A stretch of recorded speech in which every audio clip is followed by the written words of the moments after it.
What's up, chat?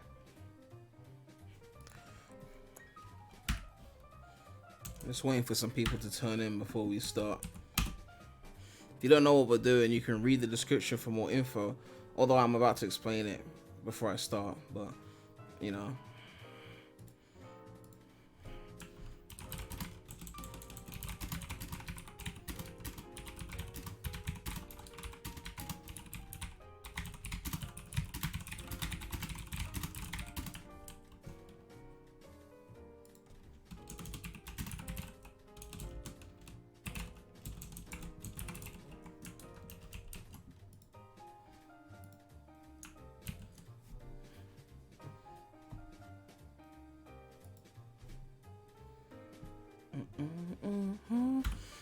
Tweeting out the stream.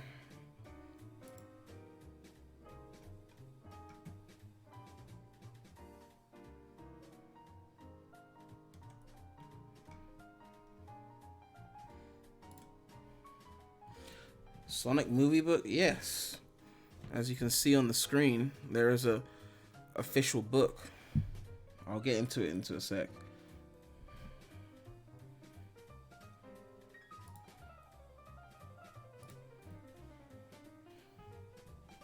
It's gonna be a kind of chill, comfy stream, by the way, so don't expect some hype shit. We're literally reading. We are literally reading a book. Wait a few more minutes for everyone to tune in, and then we shall commence.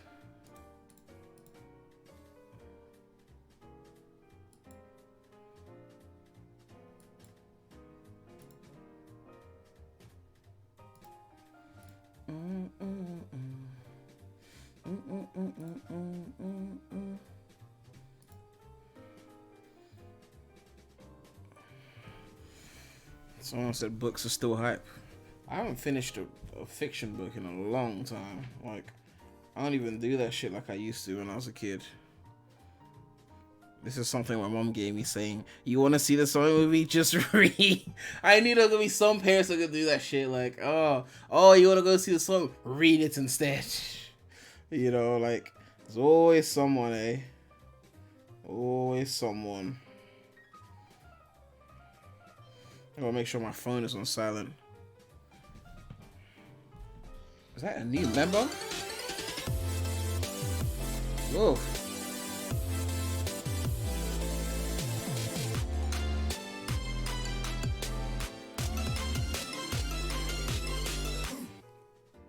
Someone said, dude, read. Man, ain't even give me 5 minutes to let everyone show up. You know? Thank you. For the membership, Beverly Carl. But that actually is an interesting thing. I need to mute the alert boxes. Oh no, because those are gonna like show up in the middle of the stream. Alright, let me mute that quickly. Yeah, that should be fine. Let me do a test widget to make sure it's muted. Okay, I don't think that's working. Okay, yeah. Okay, so that's not working, clearly. I actually don't know how to turn off the volume on that. What's up, Beverly Cart? Thank you for becoming a member. And now I just realized I don't know how to mute the alert box volume. That is kind of interesting. I guess it goes with desktop audio, so once I mute that, it should be fine. Actually, let me test that. If I mute desktop... Wait, did you actually? No, I can hear it, but can you guys hear it? If I let me can you guys hear any music right now at this exact moment that I'm speaking?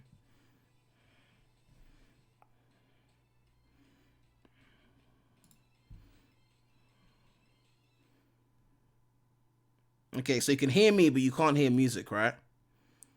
Okay, that's good. So the alerts, okay, that's cool. So we did exactly what we need to do. So, okay, so we're about to get started. I just want to quickly explain what this is before I start so that people are not surprised and upset that I'm not reading the chat, because I usually do read the chat. But, so, they released, alongside the Sonic movie, the Sonic the Hedgehog, the official movie novelization by Kiel Phegley. So this is official. So they've basically taken the Sonic movie and made a book version. It's as simple as that, and it's an official piece of work. So you could expect official treatment, which is not really that high of treatment, to be honest, because it says here, together they must recover Sonic's rings of power so he can return safely to his home planet. But as Twit pointed out, he's not trying to return to his home planet. He's trying to return to another planet that is safe. So it's even wrong on the book, but it's official, right? So that's all that matters. You can see I pre-ordered the book. It's here. It's about 143 pages, and the text is, if it actually shows up, yeah, you can't see anything, can you? It's 143 pages, and the text is kind of big, so I'm estimating about around a page a minute, give or take. Is this a novel? I mean, it's a fiction book. It's of the movie. It's a novelization. So yeah. So I'm estimating it'll take about a few hours. So I'm literally just going to read the entire thing and make it an audiobook. So I apologize if that's kind of boring to you. But I did a poll on Twitter and said, do you guys want me to do it? And you guys said yes. So you guys asked for this, so I shall deliver. I don't know where to become a member on the iPhone. I don't use iPhone like that, so I don't actually know. But, you know, rap the words. Oh, no way I'm rapping a whole book. We're going to read this chill. I'm going to put on my poshest of British accents, which I still have, by the way. I used to sound like that. I kind of started slanging as a teenager, but we're going to put on the poshest of accents, and we're going to get into this. So, let's get into this. This is so weird. Alright, I'm going to take off the face cam, actually, because it'll make it a lot more professional, you know what I mean? Like, just have the image there, have it feel more, you know, read Sonic's part in a Sonic. I'm not doing voices, by the way. I'm just I watched a bunch of audiobooks just to see what they're like. I'm just gonna read it. You know, there's no like insane characterization, or I'm not gonna do what I did with the Sonic Runners movie, because clearly that didn't work. The Sonic Runners movie still hasn't hit like 5,000 views. So yeah, we are just going to read it, and yeah, we shall commence with immediate effect. So just to recap, the back says, Sonic the Hedgehog is not safe. Everyone is out to get him. The only person on his side is local cop Tom Wachowski. He just might be Sonic's only friend. Together they must recover Sonic's rings of power so he can return safely to his home planet. But to do that, they'll have to outrun the local conspiracy theorist, the US government, and the evil Dr. Robotnik and his army of robots. Fortunately for Sonic, outrunning people is what he does best. Sonic the Hedgehog, the official movie novelization by Kiel Phegley. Chapter 1. He had to go fast. Faster than the jet plane. Faster than the speed of sound. Faster than lightning. Sonic had to be the fastest thing alive. What choice did he have with the missiles on his heels? Crash! Shoom! Hey, come on, Doc. You're trashing public property here, Sonic called over his shoulder.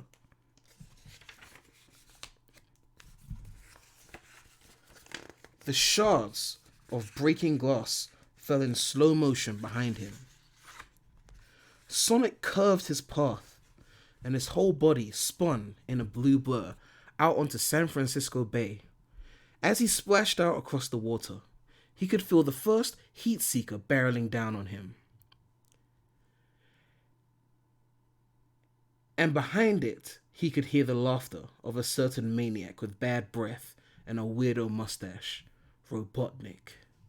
Even with the craziness of that egg-shaped pod of destruction close behind, Sonic couldn't stop asking himself how he got to this point. Where did this adventure all start? California? Planet Earth? These weren't places where a talking blue hedgehog was supposed to exist.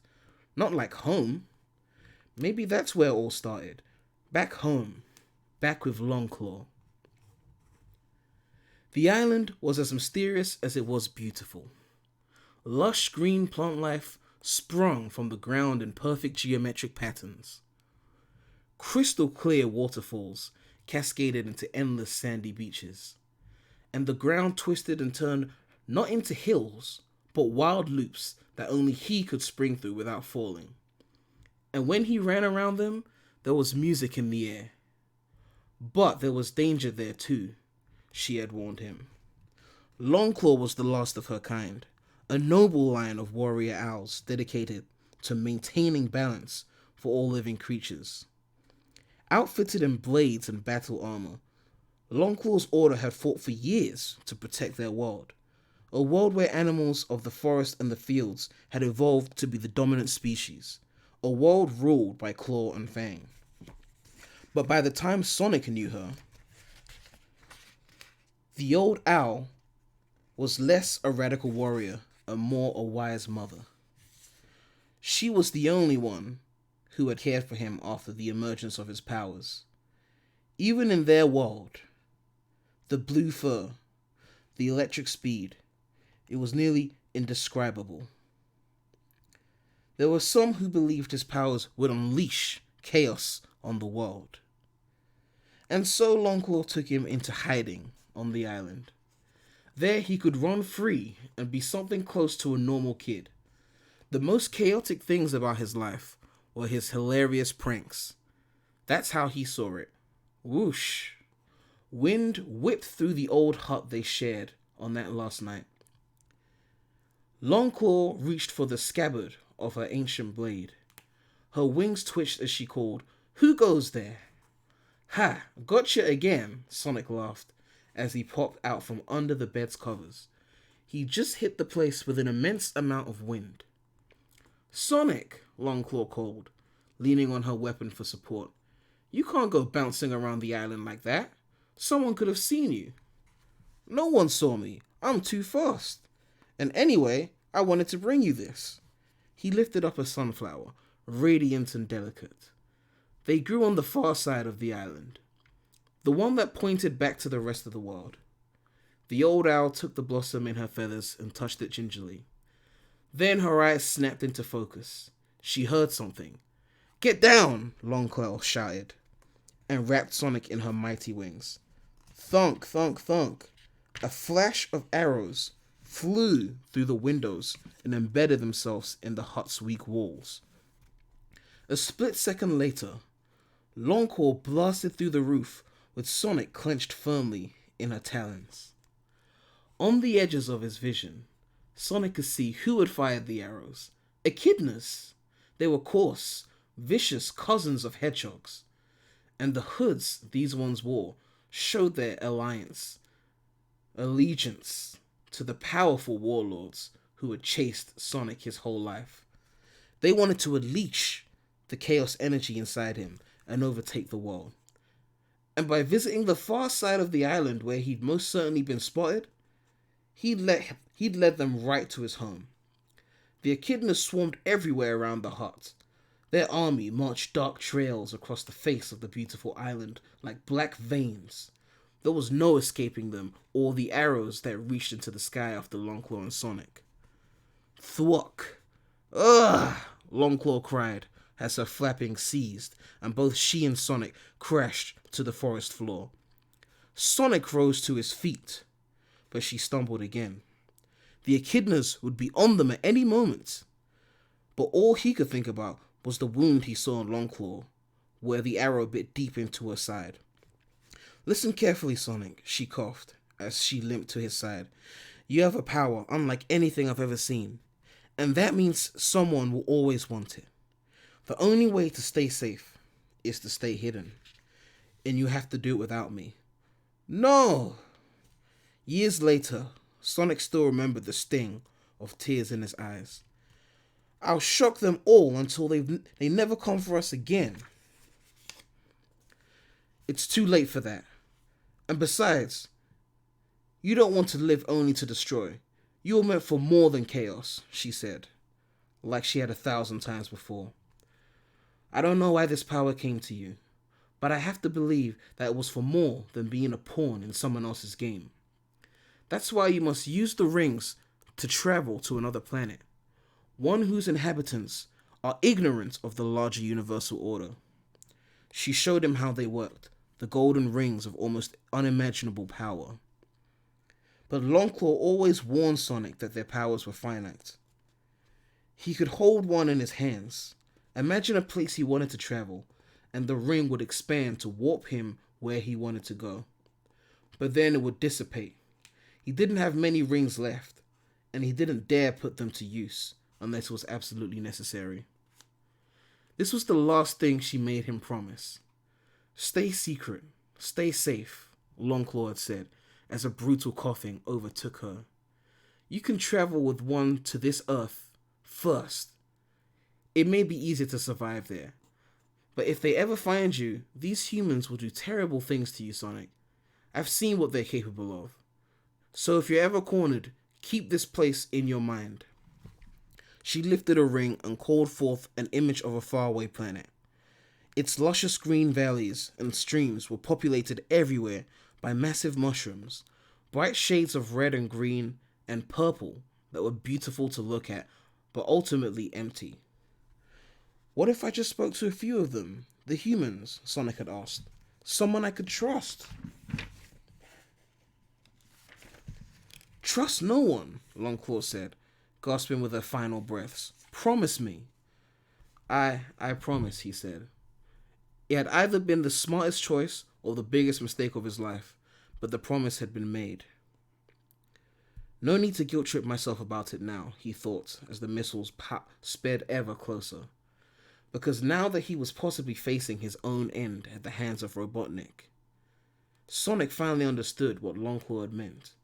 This adventure with the humans was dangerous and deadly. So where did this story really begin? It was in Green Hills, months ago, on the side of the road where Sonic finally connected with his only friend and his only hope.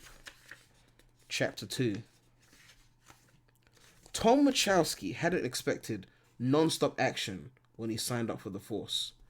Maybe the occasional car chase, he thought, or it'd be nice to foil a smuggling ring now and then. He certainly hadn't thought serving as a police officer in Green Hills meant shootouts and explosions all day long.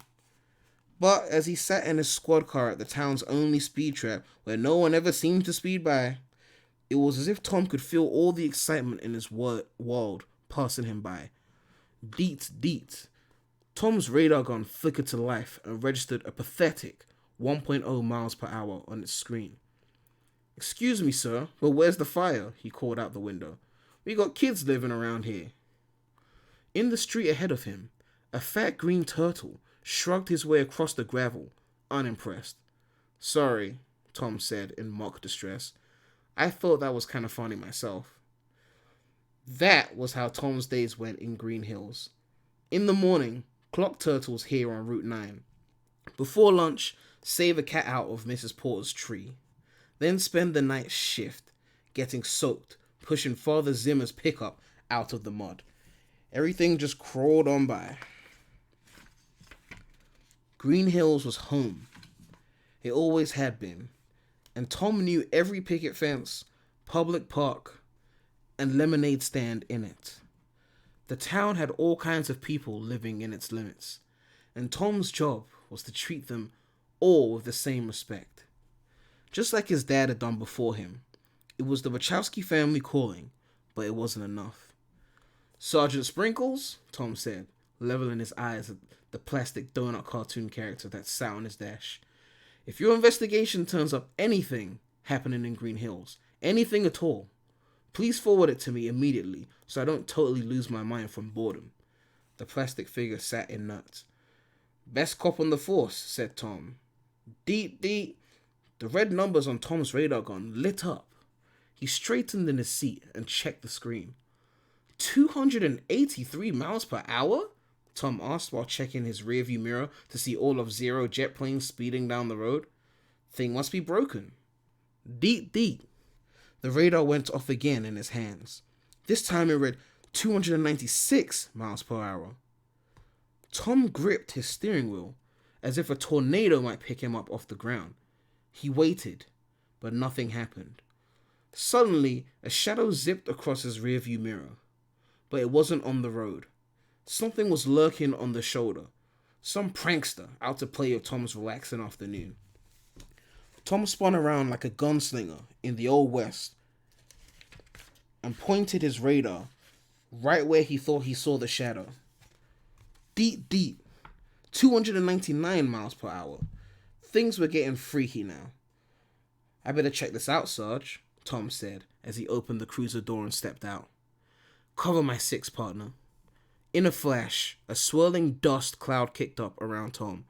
Deep, deep, deep, deep, deep, deep. The radar went crazy. 300, then 302, then 305 miles per hour. Then suddenly, shroom, went the wind, blowing Tom back and onto the gravel ground. Blorp. The radar gun went off in his hand, but this time it didn't even register a number. Too fast to even clock.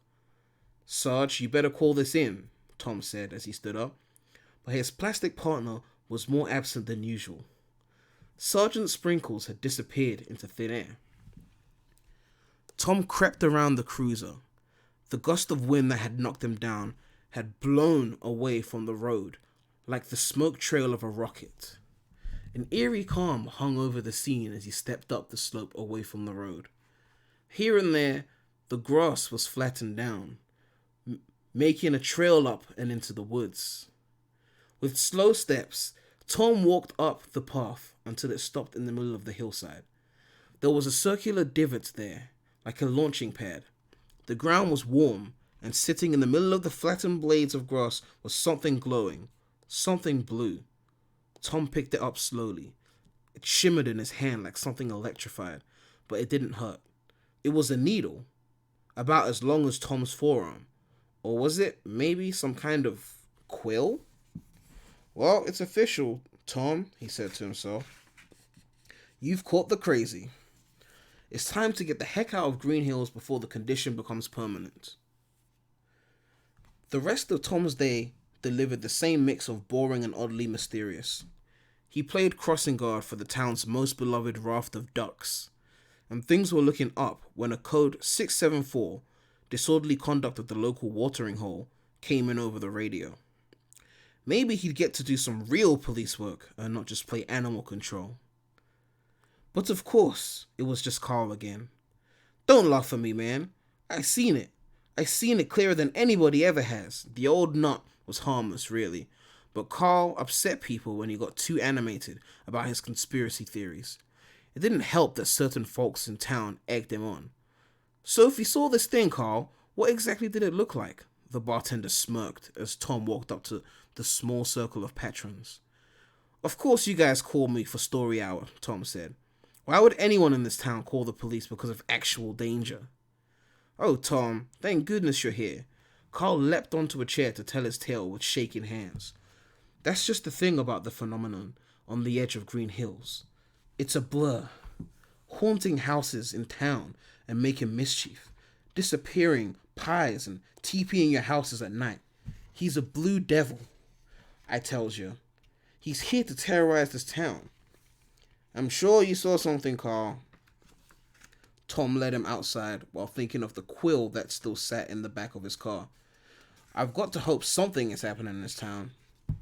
Later, he pulled his cruiser into the driveway as dusk fell. Tom heard a scratching behind his trash cans again. Trash pandas, he called into the bushes, and then walked in to find Matty curled up with a book in her favorite yoga gear. Doctor, what's the most humane way to eliminate raccoons that will also put the fear into their various offspring and familial relations? Don't you dare hurt those poor creatures, Officer Wachowski, Matty said with a smile. She held up an envelope from her porch on the couch. Besides, you've got bigger fish to fry. No way, is that?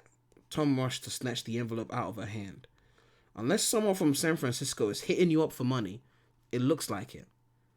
Tom hesitated. It's small. Is that bad? Should it be bigger? There goes doubting Tom again, Matty said as she rolled her eyes. You're worse than me when I applied to vet school. Just open it. Tom slowly opened the envelope, then read the letter aloud. We have reviewed your application to the San Francisco Police Department, and pending intra-departmental review and background check, Tom squeezed the paper in his hand. We are happy to inform you. I got it, he yelled. They kissed and danced around the kitchen. Maddie brought out a cake she had baked him and tossed the backup one for in case he didn't get it. But she never really doubted him. Maddie always backed Tom 100%. She announced her plans to fly out immediately to start scoping out places to live in America's toughest real estate market. Tom felt a thrill at the idea of leaving, but also the sting of his nerves. Later, after she had gone to bed, Tom snuck out to the garage and stared at his vision board, a massive picture of San Francisco's Trans-America Pyramid building shining over the city. That's where the action is, he said to himself, far away from Green Hill. Smash! Tom ran toward the door with hopes of nabbing a raccoon, but all he could see was the lid from his overturned trash can rolling away in the distance. Chapter 3. It was a rush, a thrill, a rocket ride to the other side and back again, even if it only lasted for a second. Sonic could get close to these people. He saw how they lived, he heard what they said, and sometimes, for just a second, he reached out and took a part of their world with him. Then, with a screech of his feet, he was gone, and no one ever saw. That's how fast he was. Another day, another flawless run, he told himself while trying to get a bigger grip on the day's haul. Way past cool. He roared up through the hills and hit the entrance to the cave at top speed. Bouncing around the room, Sonic started to feel a charge shiver up his blue quills, and the heat of his red sneakers as they skipped across the stalactites.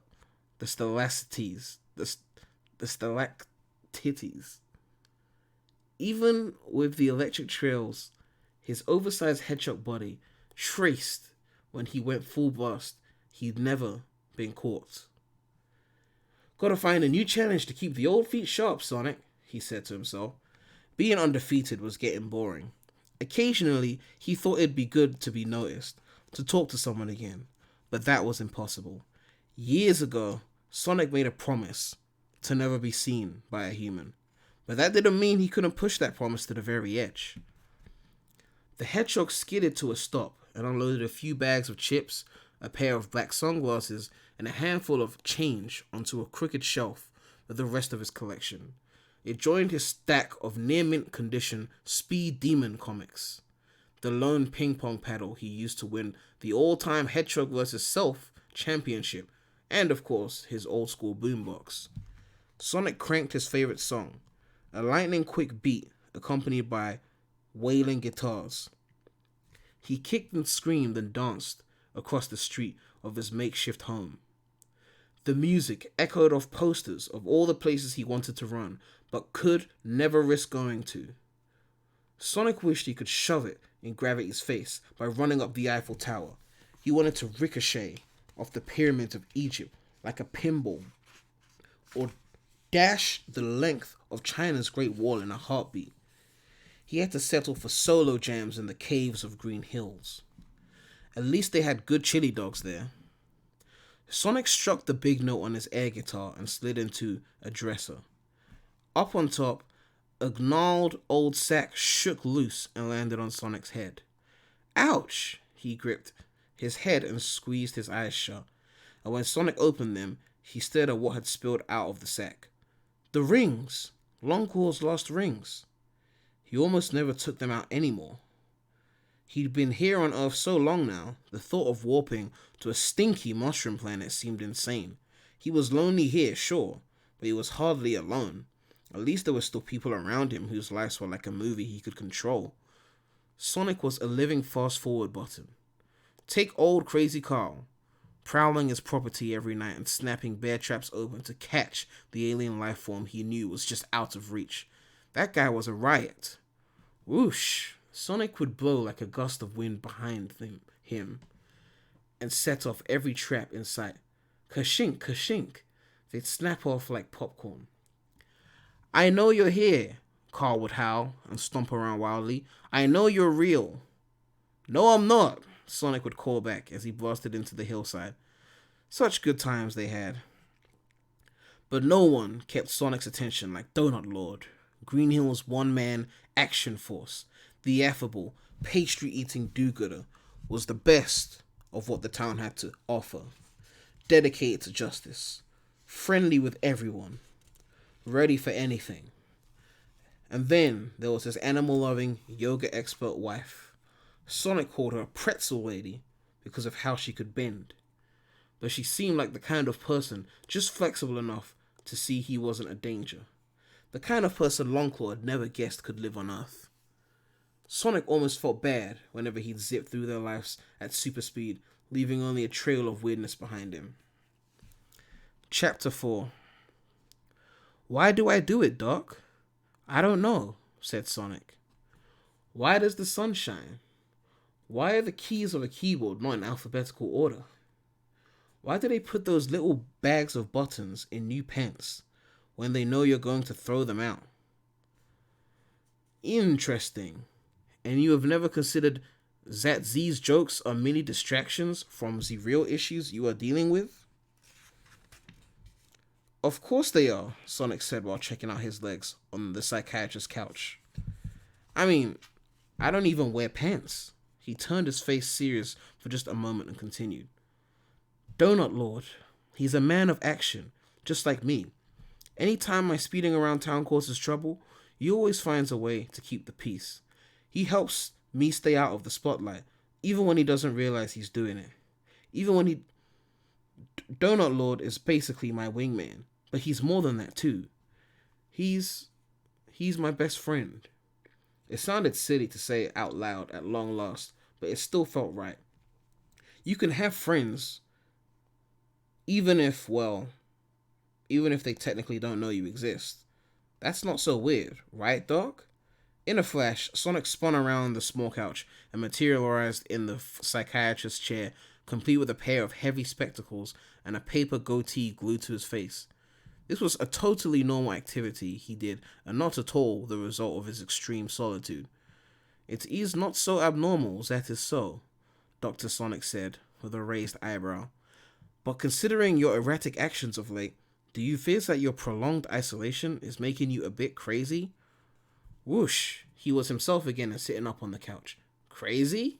Me? No way, Doc. You got me all wrong. And on an unrelated note, wow, look at the time. Gotta go catch the big game, he jumped up. Sonic tore out of the window, leaving behind only a swirl of papers, and he hit the streets of Green Hills as evening fell. He couldn't shake the worry he'd had since he saw Donut Lord and his wife celebrating moving out of town. With his fur itching for action, the hedgehog skidded into a hiding spot outside the Green Hills Junior High baseball diamond. The summer's last traces of a Little League showdown was a perfect distraction, at least for a little while. When the game wrapped, winners high-fived in the parking lot, and losers made plans to drown their sorrows at the ice cream parlor. By the time the people had fully split, Sonic took to the diamond and swung a forgotten bat around with one arm. If talking to one super speed version of himself wasn't enough to clear his mind, maybe talking on 9 Sonics would do the trick. He dug his heels into the batter's box and called the play-by-play. Bottom of the 9th, tie score, and exactly who you want at the plate with the game on the line? Sonic. Zip! He kicked up a cloud of dirt, ascending the pitcher's mound in a blink. But staring him down from the pitcher's mound is the most fearsome southpaw in Green Hills, also Sonic. Swoosh! He tore out to the box of the third base couch and called out encouragement. Focus, Sonic. If you win this game, you'll be the most beloved kid in Green Hills. Hit it to the guy in left. He's a real space case.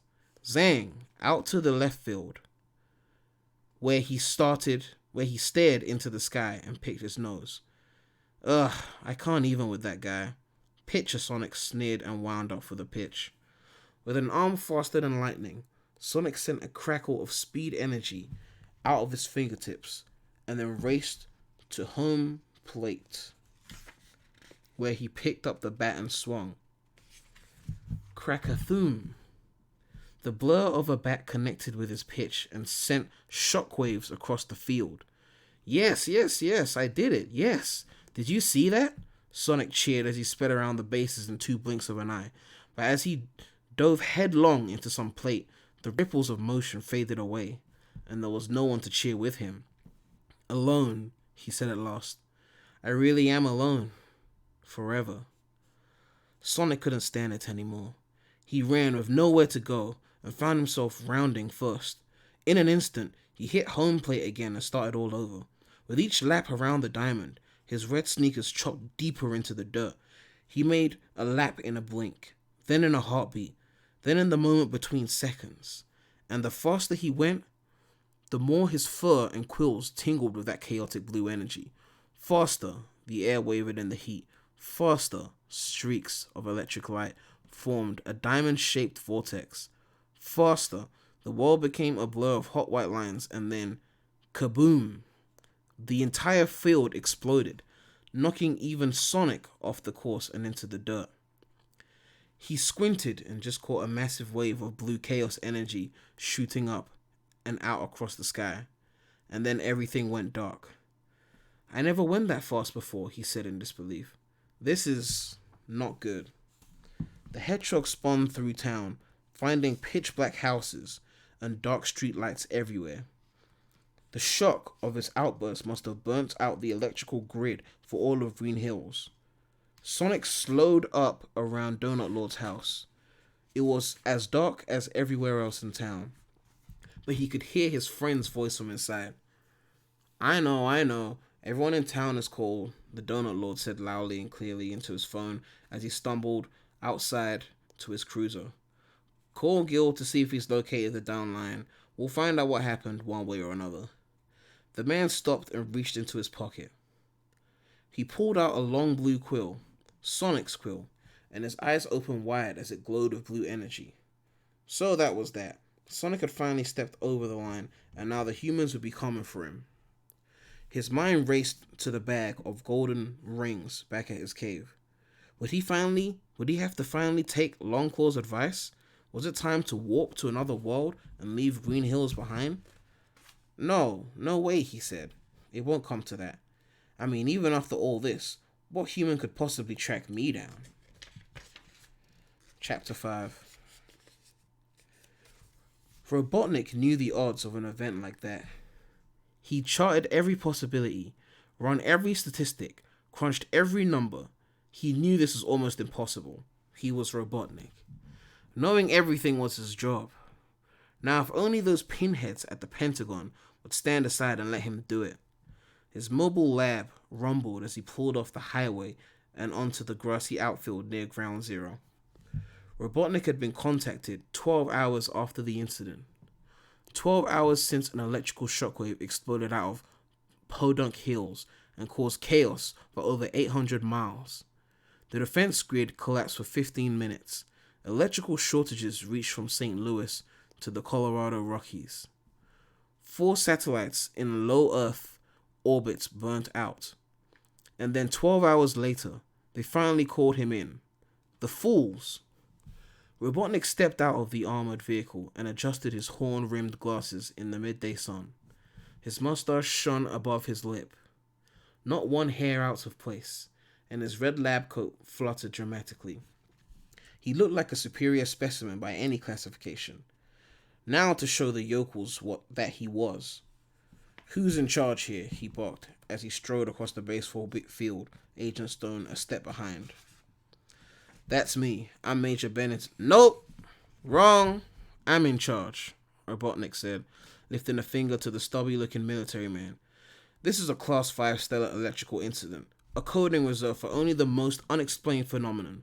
And when a Class 5 event is registered, they don't turn over command to G.I. Jerk. They call in someone with the brain power to operate more than a pop gun. And that would be you, mister? Robotnik snapped his fingers. He was done with his half-wit. Agent Stone stepped up to compete the crude work of speaking to lesser minds. Dr. Robotnik is the Defense Department's top engagement analyst, Stone said in a clipped tone, so beautiful it was almost mechanical.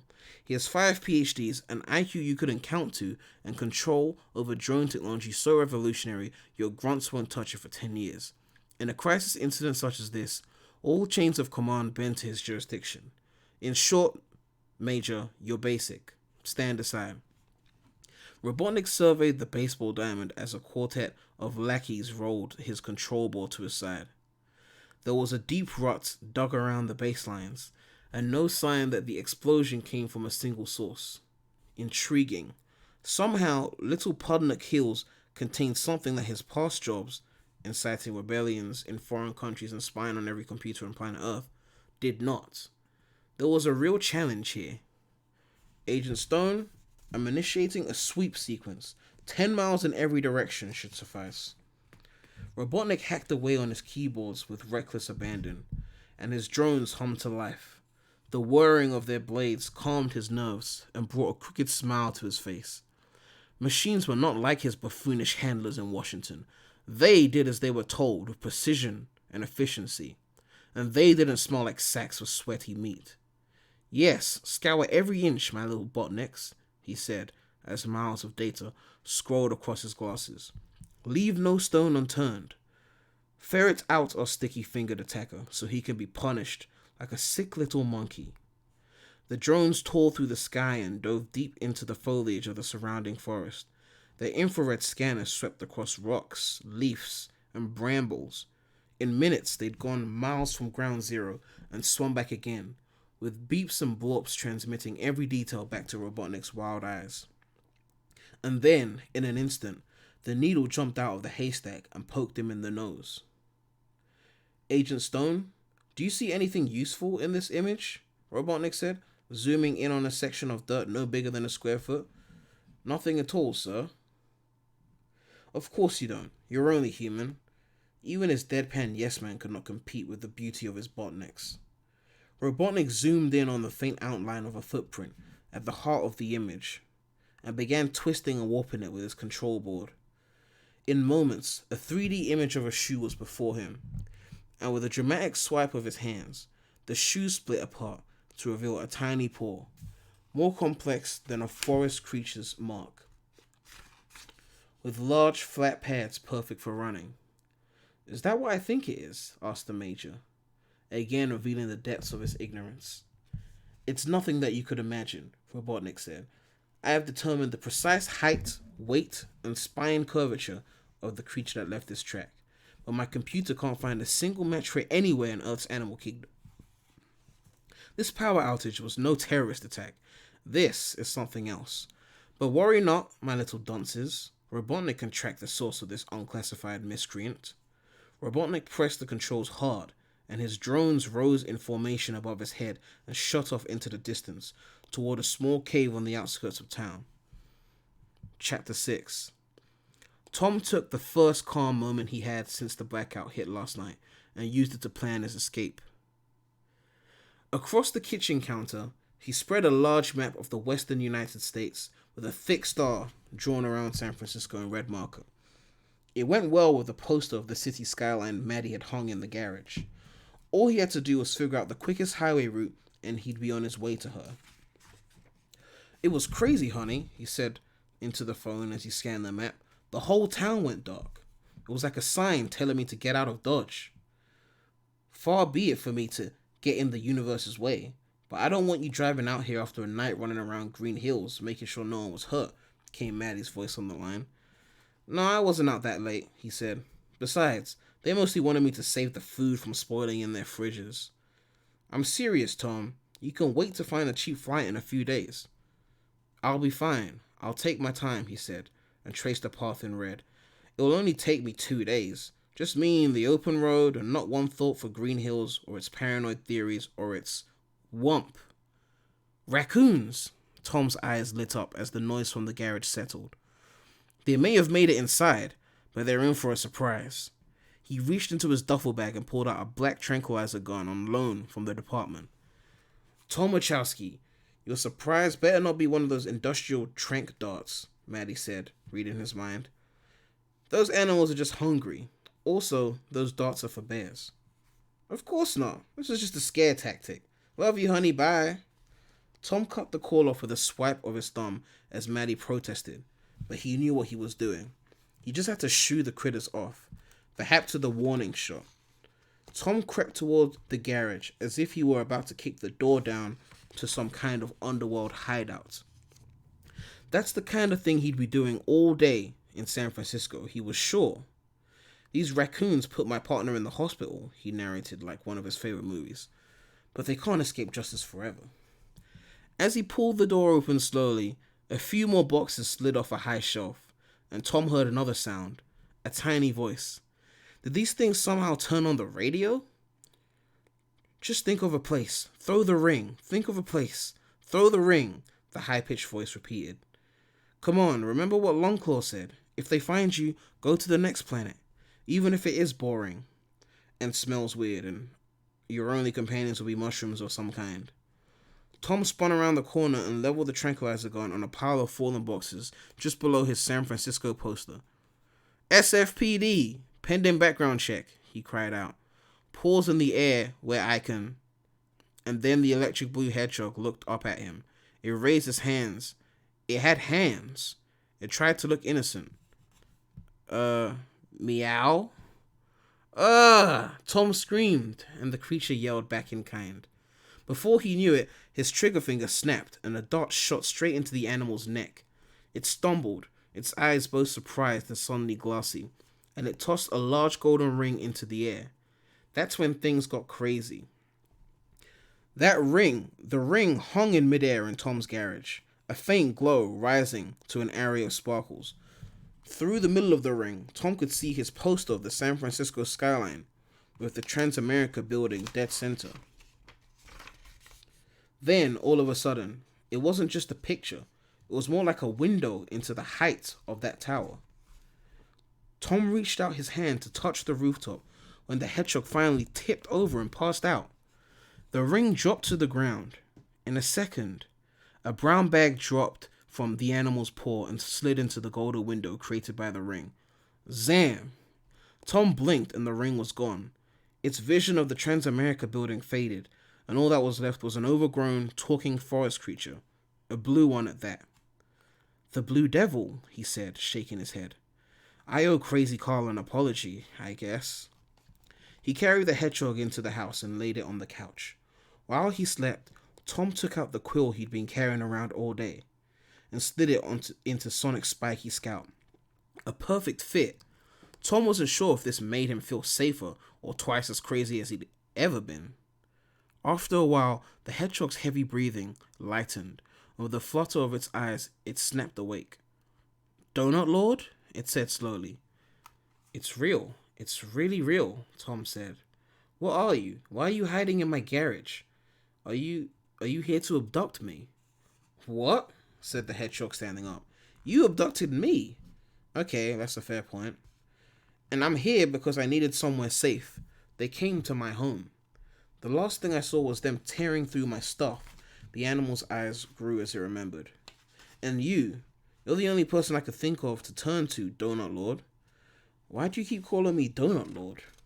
Because I've seen you talk to donuts, and then eat them if they get out of line. Again, fair. Wait, where are all the mushrooms? Why am I still on Earth? What happened to... The creature started panicking. My rings! I lost my rings. Wait, that glowing thing? Tom asked.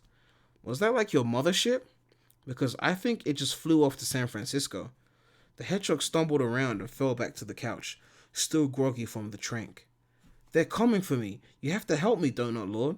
My legs don't work, and my rings are gone. Please. It's life or death. That clinched it. Tom had been waiting to hear the phrase life or death his entire life. This was it. A real shot to take action as a corp.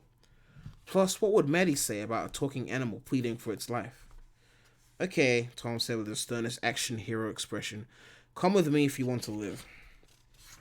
Chapter 7. The only thing between Robotnik and a perfectly automated world was the US Constitution.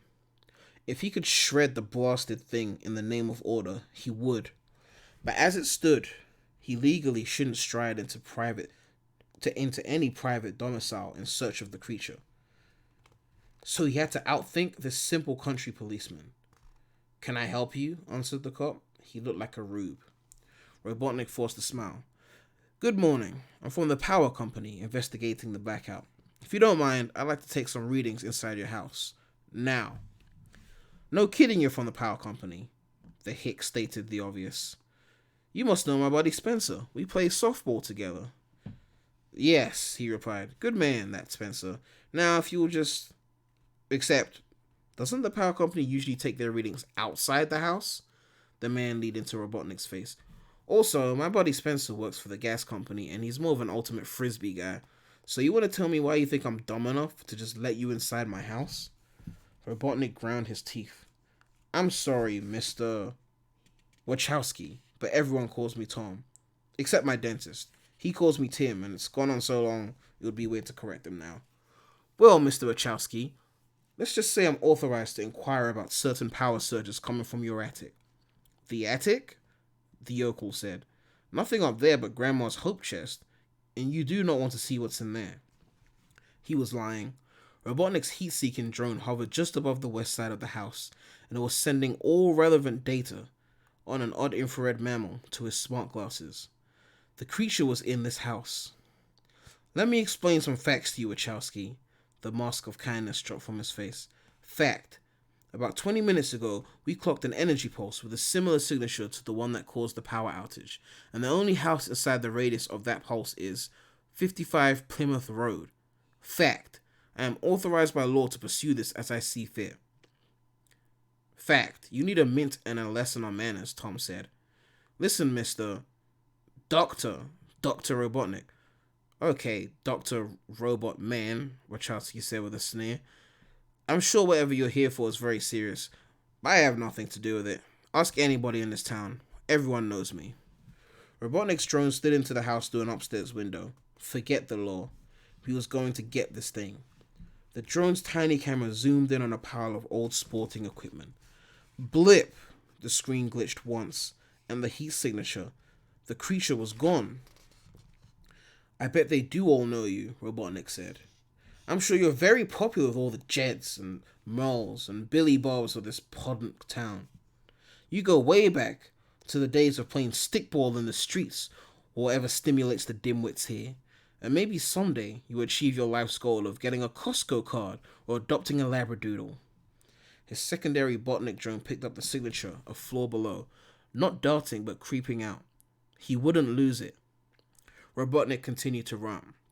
"But the reality is, I surpassed your entire life's achievements before I was a toddler, and I can predict every monosyllabic thought struggling to escape your simple mind before it comes tumbling out of your mouth. So if you think for 1 minute that you can manipulate or lie to me, Mr. Wachowski, you're even dumber than I already know you are." His third hyperfast Botnik swung above him. The three drones triangulated. The creature had stopped in the kitchen, cowering. "Mr. Wachowski, are you familiar with U.S. Code 904, Title 10, Article 104? "Of course, it's one of my favorites." "Anyone who attempts to aid an enemy to the United States shall suffer a potential punishment up to execution," Robotnik said, grinning triumphantly. "And that's what happens if any other government agent catches you. What happens if I catch you will be much, much worse." Now, at his command, all three drones smashed through the windows and headed for the kitchen. Robotnik pushed past Wachowski and tightened his fists. He turned the corner to the kitchen and found an incredibly fat raccoon gorging himself on a leftover cake across a map of California. "This can't be right," the doctor said with certainty. "I'm Robotnik. I'm never wrong." "First time for everything," an agitated Wachowski said, stepping in between him and the counter. "If you want, you can take some of this cake and go." And then he saw it. A pale blue light shone from the counter. Robotnik grabbed and lifted up a long animal quill, glowing with a strange power. It was so erratic, the light of that spike. Chaos unlike his mechanical world, but still powerfully attractive. "Oh look, I was right. Note my lack of surprise," Robotnik said as he clicked his control pad, and the drone spun around their heads. 5 seconds before I let them tear this place apart. Listen, pal, I'm not the closest thing to the law in this town. So, 5, 4, 3, 2, stop! A high-pitched voice called out. In the window, Robotnik saw the creature, close to us taxonomically named Iranaciomorpha Iranacine. A common hedgehog, but blue, and speaking. Intelligent alien life was here. Don't hurt anyone, dingus. It's me you want, said the creature. And then, before Robotnik could crash down his control pad, Wachowski punched the doctor square between the eyes. You caveman, the doctor cried, before the world went black. Chapter 8. One punch, Sonic laughed. You laid him out with one punch. Rat-a-tat-tat-tat-tat. From around the corner, one of Robotnik's drones began flashing red and blasting the walls with machine gun fire. Must have been some kind of self-defense protocol, but Sonic could only shout, "This feels excessive," as he was yanked from the floor. Stay behind me, Donut Lord said, and dragged Sonic behind a couch. Sonic's hyper-fast metabolism did quick work on whatever was in that dart, but he still could only juice his speed for short bursts. It was now or never to try, though. Can you believe Amazon is going to deliver packages with this thing? Sonic called out as he collided with the drone and grabbed onto its shell like he was riding a mechanical bull. In a second, the whirring robot killer had spun him around and launched him across the room. His human friend yanked Sonic from the air and sprinted them both out to the lawn. Oh, don't tell me that's all you got. I'm just getting started. Let me know if you want to go round 2 with the blue, the hedgehog shouted, and tried not to puke. Sonic still felt woozy as he climbed into the cab of Donut Lord's truck. No, wait, it was Tom. His real name was Tom Wachowski. Forget that, he thought. This guy is Donut Lord for life. Okay, I want answers, pal. Who are you? What are you? Tom said as he steered the truck down the side street away from his house. Behind them, a bunch of siren-wailing SUVs swarmed the house front lawn. I'm a hedgehog. I feel like that's obvious, he said. My name is Sonic, and I'm in big trouble. Oh, you're in big trouble? You're not the one who punched some sort of government weirdo back there. You think you have problems? I was just trying to live alone, honest, Sonic said. But something happened, and my powers caused the blackout. Whoa, are you like on a countdown to explode? No, dude. I'm just a teenager, and everything in my life sucks right now. Well, I've been there, said Donut Lord sympathetically. But we can work it out together, Sonic pleaded. If you help me unscrew my life, I can do the same for yours. We've just got to get my rings back. Yeah, what is up with those things? I only saw a gold ring for a second, and it was insane. Rings are how all advanced cultures travel between worlds, Sonic said. I was 2 seconds away from getting away from Earth and to a safe planet, but rather than porting to the Mushroom Planet, when you shot me, my mind grabbed onto that weird pyramid building in San Francisco. Now the rings are on top of it. Wait, you mean the top of that skyscraper? The Transamerica building? You know where that is? It was the best news Sonic had heard in forever. It's in San Francisco. We're moving there. Well, we're supposed to. A look of panic overcame the man's face. Look, this is the worst possible time for me to get myself in trouble, okay? You asked me to save your life, and I saved your life. Now please, go find your rings and your mushroom land. Hopefully I'm about to wake up in some hospital room, and the doctor is going to tell me that my colonoscopy was a big success. Okay? So, goodbye. He pulled over the truck and thrust open the door at Sonic's side. Speechless, the hedgehog stepped onto the road. Okay, Donut Lord, goodbye. Goodbye, he said to Sonic finally. They stared at each other for another moment. Why aren't you leaving? Sonic shrugged. I don't know where San Francisco is. It dawned on the driver what Sonic was hinting at. No, he said. No way. I've already got enough trouble with the property values on my now very shut up house. I'm not becoming a fugitive to boot. If you get me to my rings, you won't be a fugitive. You'll be a hero, Sonic pleaded. I can disappear and old Robotnik won't have a thing on you. Come on, Donut Lord. You were made for this. Tom looked at Sonic and smiled. It was the first time anyone had really looked at him since Longclaw passed. I can't believe I'm crazy or desperate enough to try this. Go ahead and get in the truck before I change my mind. But if we're going to stick together, we've got to play it smart. I can drive through some forested back roads until we're out of Green Hills. I can't risk those drones hurting anyone in this town. Right on, Donut Lord. Sonic was pumped. But to be extra safe, let's see if we can't shake things up by laying low somewhere. Okay, Sonic? And if I'm going to call you that, you gotta try out Tom for once. Way past cool, Tom, Sonic said. You won't be getting any trouble from me. Like the kind of trouble that comes from you spying on us for years? I mean, I wouldn't call it spying, Sonic said as the truck pulled back onto the road. We were all just hanging out. Only I wasn't invited and no one knew I was there. They drove westward on back roads with the speed limits way too slow for Sonic. The whole concept of speed limits drove him crazy, and Tom was mostly chill. He listened to Sonic's whole story, his life with Longclaw and his non-relationships with people in town. Sonic learned a few things too, and felt a little bad about razzing old crazy Carl. It was wild. He never realized how much he missed talking to someone until he couldn't stop sharing.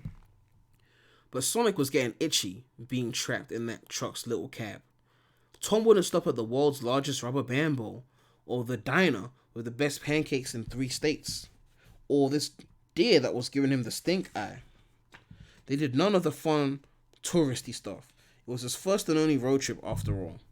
Finally, into the evening, when Tom stopped at a remote filling station for gas and to call Matty from a supposedly untraceable payphone, Sonic couldn't take it anymore. He saw the allure of a civilization in a bright neon sign that read, "The Piston Pit." It sounded loud and gross and amazing. Before he knew it, Sonic sped over to the roadhouse through a fleet of gnarly motorcycles parked out front. In minutes, Sonic was at a table in the middle of the commotion of a loud biker bar. He wore a cowboy hat, an oversized flannel shirt, and a pair of sunglasses that he borrowed at hyperspeed from the various parking lot vehicles. He kicked his feet up on the table as Donut Lord barged in after him. "Hello, fellow human," Sonic cheered. "We're going." "No way, there's so much I've never done in my life. Now that I'm leaving Earth forever, I guess I missed my chance. Let me live a little. I want to order buffalo wings. And guac. I'm not sure what that is, but I heard someone say it once. Funny word, guac." The Donut Lord looked at him for a minute with pity and finally cracked a smile. "Well, this looks like a place a man can get a lot of living done in a short period of time. I guess we could spare an hour." "You won't regret this," said Sonic. "I'm sure I will." Chapter 9. Tom regretted it almost instantly. This Hedgehog kid, this Sonic, he was from another world. He had less than 0 attention span, a permanent case of the jitters, and the loudest mouth Tom had ever seen on something so small. The policeman in Tom spoke with authority about how the little fellow wasn't a kid, but a grown man with a very rare bone condition. But the patron still stared as he walked by. "Couldn't you have at least stolen some pants to go with that outfit?" he asked. "No can do, my dude," said Sonic. "You have no idea how comfortable fur is on its own. Probably better than the best pair of pajamas you've ever owned, times 10. They dove into the fun of the roadhouse, and frenzy followed Sonic everywhere. Their dart game was like a needle explosion, each projectile landing anywhere but the bull's eye. Sonic rode the mechanical ball until he got bored and decided to make it a perpetual backflip pad.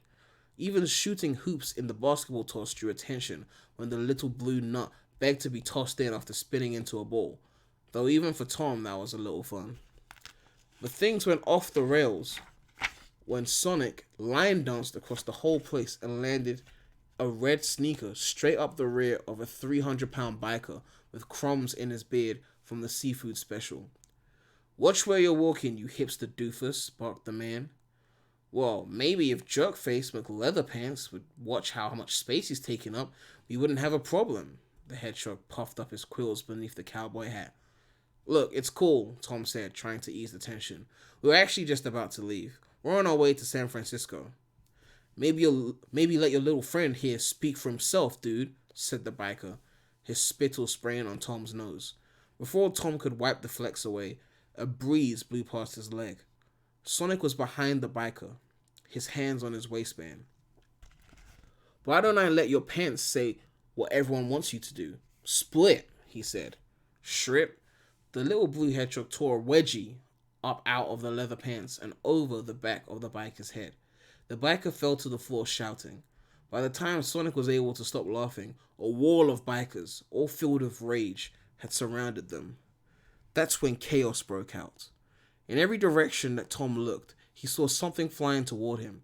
Chairs, bottles, fists, spit, screams. But no matter how he jerked, ducked, or swung, nothing hit him. Instead, an electric blue whirlwind sprung around the entire room in an overlapping, scribbly lines of light. Whatever Sonic touched, he transformed into something ridiculous. A dude throwing a tray from the kitchen snapped out of focus until all the chili dogs were eaten off the plate and spaghetti hair covered his eyes. Another attacker found both his feet in rolling mop buckets and then wheeled straight into the love detector machine. Two massively muscled goons came within an inch of Tom, but with dizzying speed they were wrapped in toilet paper like mummies. It was like the craziest Three Stooges movie ever, in super fast forward. In the center of the storm, things cleared just long enough for Sonic to zip up behind Tom, his fist curled up like an old-timey boxer. "This is awesome, right?" the little guy called out. "Ask me again when I know how many teeth I'm walking out of here with." Sonic shot off to blue burst status again. He spun into a hyper-bouncing sphere, ricocheted off the ceiling in loops, and bounced to the ground at odd angles. Even as every move looked like a totally random event, the bikers, who were still standing, parted and made a kind of tunnel of blue speed that pointed Tom right toward the door. "Wonders never cease," Tom said as he laughed and made a beeline for the parking lot. He and Sonic burst out together like a pair of Wild West outlaws. They looked at each other and then booked it for the getaway truck. Sonic was already sitting with his feet on the dash when Tom ran up, out of breath. "Are they close behind me?" he said as he started the engine. "Not unless they already climbed over the mountain of furniture I piled up on my way out," Sonic said. "Okay, but from here on out, we're going straight to San Fran. No more legally dubious pit stops." Tom tore down the road and tried to keep in mind that his dream job was on the other end of this trip. He couldn't mess this up. "Oh, you loved it in there, Donut Lord?" Maybe Tom did a little. Maybe he'd been looking for an opportunity to go wild after years bottled up in Green Hills, but he couldn't risk everything to be friends with an alien hedgehog. It was something driven home late that night when the fading radio signal announced, "Manhunt underway for a rogue local said to have stolen government property. The details of the case are highly classified, but Department of Defense officials say a 30-something man is wreaking havoc on the company of a diminutive accomplice. Be on the lookout." Chapter 10. Sonic stared out the window at the morning sunlight. They'd stopped behind a billboard to grab a few hours of sleep, and now Donut Lord was winding his way towards San Francisco on a path that Sonic deemed too slow, too crooked, too dull. "Come on, Super Cop," he said as he made his hand an airplane out the window. "I thought you were leaning toward being the action-adventure type. Floor it." "Laying low, dude. That Dr. Robotnik guy seems like he has more than a few ways to track us down," Tom said. "Let's hope that the satellites don't have us pegged already and that Matty got any messages saying my cell phone was dead. Course, it's probably lying in the ruins of our kitchen after those drones went to town." "What do you care if Robotnik torched your place?" Sonic said. "You're leaving Green Hills anyway, the best place in the world, and you're setting out for some crazy land of glass sky daggers." "Do you really not know how small Green Hills is?" Tom asked. "Talk about trying to live your life before it's all gone. I can't do that back home." "It's not small. There are literally hundreds of people, and like 3 times as many chill animals, and one really rude beaver named Lucius." "Really?" "No, dude, I'm the only one who can talk." Sonic shook his head. "You're not making any sense.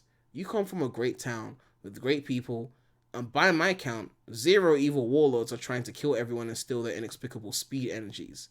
That's what it's like where I come from, And I can tell you that only a crazy person would want to leave a place like Green Hills. Besides, what could possibly be more important than protecting the people you care about? Oh, please, I clean out their gutters. I jumpstart their cars in winter. They can call anybody to do that, said Tom. Sure, said Sonic. They can call anybody. But they don't. They call you. Before Tom could respond, the sound of shattering glass rang out. A grappling hook broke through their back window and buried itself in the dashboard. Sonic spun around to see a spinning egg-shaped drone on the other end. Yahtzee, called a familiar voice from a speaker on the drone. Robotnik. This creep was turning out to be, well, a creep. We've got incoming, Sonic yelled. I can bust Robotnik's machine, no problem. Just drive the car. I'll take care of this. The way you used to take care of Green Hills. As soon as Sonic unbuckled, Donut Lord yanked him back down on the seat. This time, we do it my way, he said, picking up a tire iron from behind the seat. Here, take the wheel and keep it steady. I put it in cruise control. Tom climbed out of the back window, breaking out of the rest of the jagged glass as he went. He held firmly to the roof as the drone reeled itself close. Tom swung the iron forcefully at the drone's eye, and the machine spun hard to the left, pulling the car with it. Sonic responded by jerking the steering wheel back and forth. He ignored the brakes. As the truck swerved left and right across the empty country highway, he saw Tom lurch in the rearview mirror.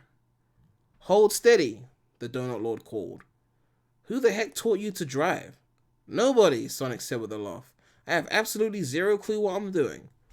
With another wild swing, Tom connected with the drone, popping the cable loose as the front of it shattered into sparking pieces. Mr. Wachowski, you don't have to be a genius to know how supremely stupid that was, called Robotnik's now garbled voice. As the initial drone sputtered out of commission, a fleet of little baby bots buzzed to life. They swarmed all around Tom and into the truck, circling Sonic's head. The hedgehog swatted at them, and the car careened across lanes. The driver's side mirror exploded as the truck grazed the guardrail. I'm taking the captain's chair back, said Tom as he swung into the driver's seat and pushed Sonic aside. Good, the hedgehog said, because I see where the problem is, and I'm going to fix it. Like a tranq dart, Sonic blasted off the back of the truck. He hit the highway with his legs pumping as fast as he could and spun into a ball of pure velocity. Nearly 400 yards back, an armored van was chugging along. It had to be Robotnik's mobile lab. Sonic struck the center of the van's hood as hard as he could, and with a crunch of the fiberglass, it collapsed, and the vehicle spun off-road. A real bullseye at last, Sonic cried, skidding to a stop to make sure the van stayed down. Do you think the egg drone was the last of my Botnik's hedgehog? Yowled a megaphone voice.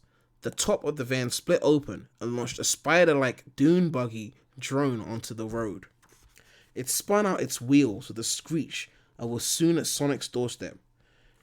Tech this ugly is more like badniks, Sonic shouted, and bolted back to the pickup. Chapter 11. The truck shuddered when Sonic hit the tailgate and climbed into the back. Tom couldn't believe the old pickup had lasted this long, but it was being pushed to its limits. In the mirror, he saw something black quickly get bigger and bigger. You make a new friend? He called to the hedgehog. It's over, Donut Lord, Sonic said through the window. You have to leave me.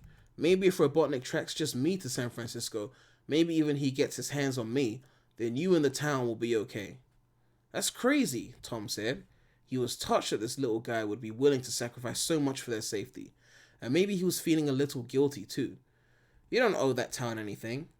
Somebody has to, Sonic yelled, and his quill started to crackle with blue energy. If you leave, who's going to judge the Blueberry Festival? Or sit in the dunk tank? Who's going to do all that stuff? Now is not the time to talk about this, pal. The dune buggy bot was right behind them now. Tom floored the gas pedal, but the shaking truck just wouldn't move any faster. The mechanical monster behind them sprouted tiny metal arms that clawed at the pavement just inches from their wheels. But it's all going to be over soon, and everyone in that town is going to be left alone. Like me, Sonic cried.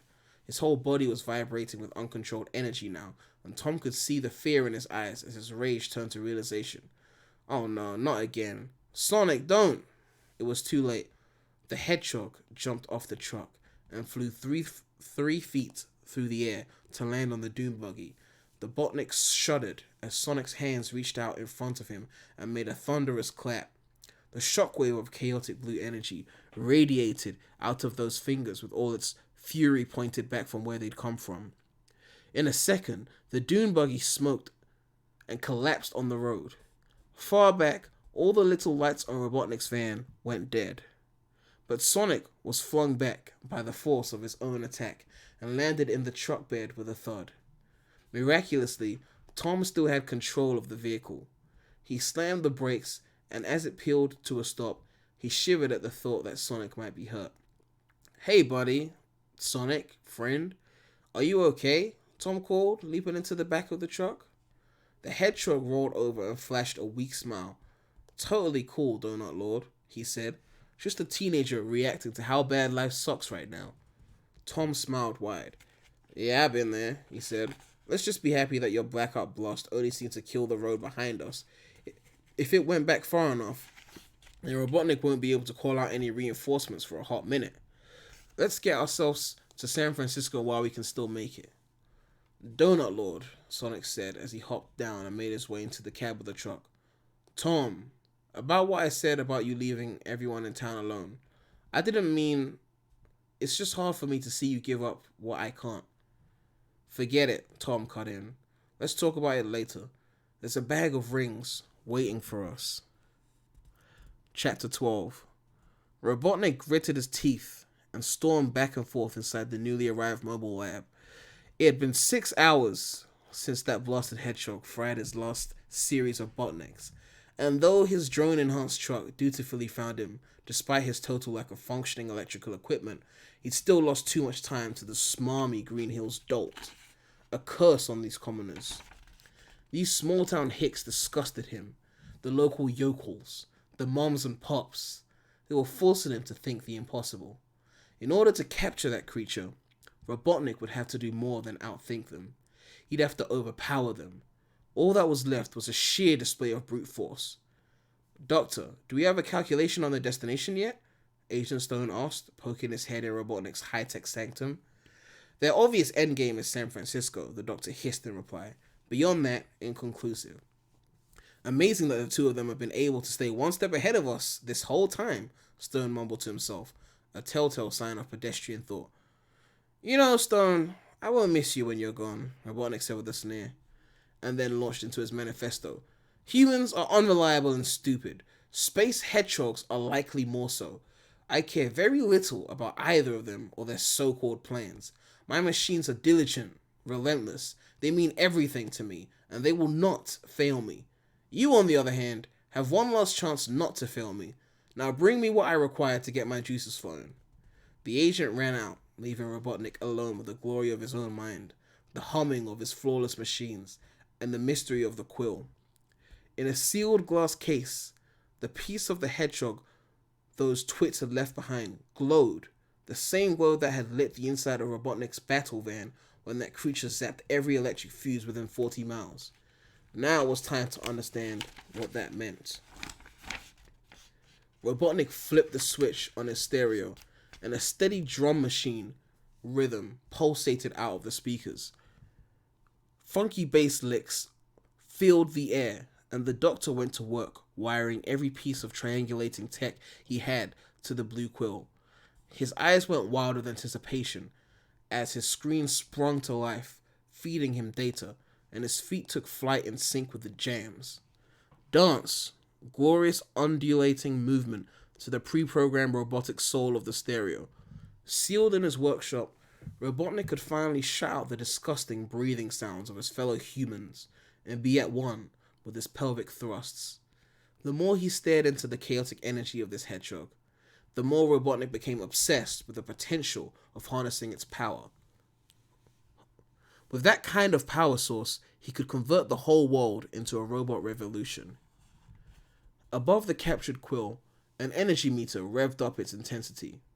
Green to yellow to red in seconds as every alarm began ringing in time with Robotnik's pure funky breakdown.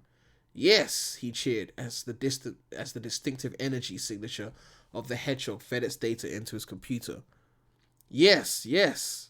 Fingerprint that blue freak and bring him to Papa. Swack. The door to the lab opened up and the shadow of Agent Stone fell over Robotnik mid-thrust. He snapped the stereo off in a swift move and composed himself. Stone suspected nothing amiss, he was certain. Chai tea latte with skim milk, extra hot, just the way you like it, the agent said.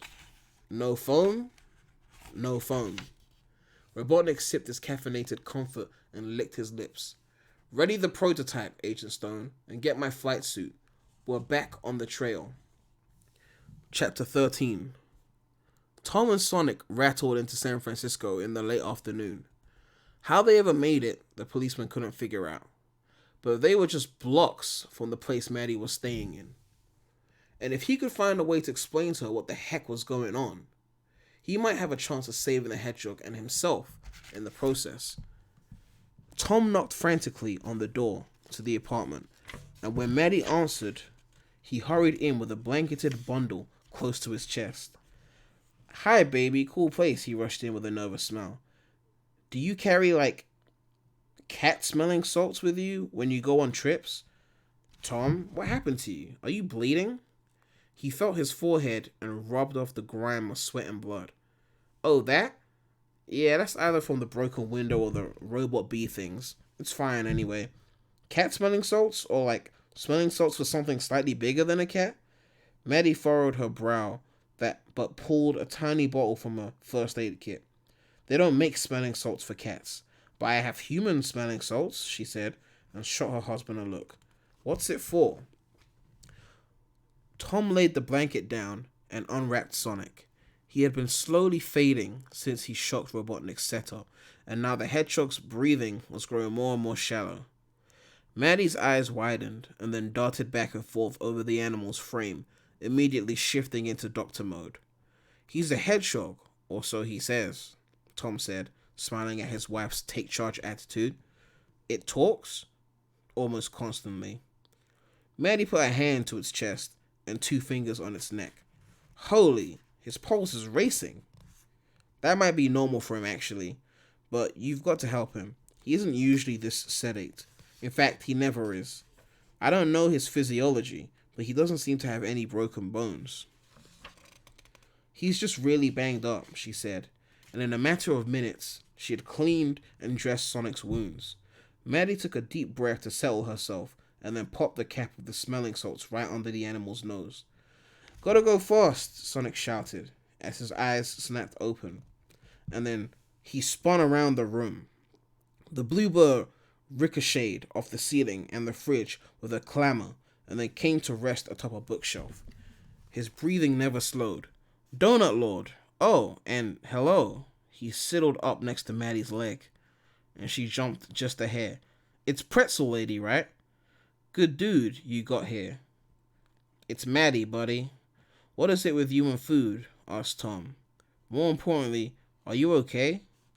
Sonic bounced on his heels. Feels like everything's here, but I'll be in better shape when we have those rings in hand. Tom, can I please talk to you? Matty said, her eyes never leaving Sonic. Hedgehog, you stay here. Try to rest. Sure thing, I'm great at resting. I rest faster than anybody, he said, adding, and it's Sonic the Hedgehog.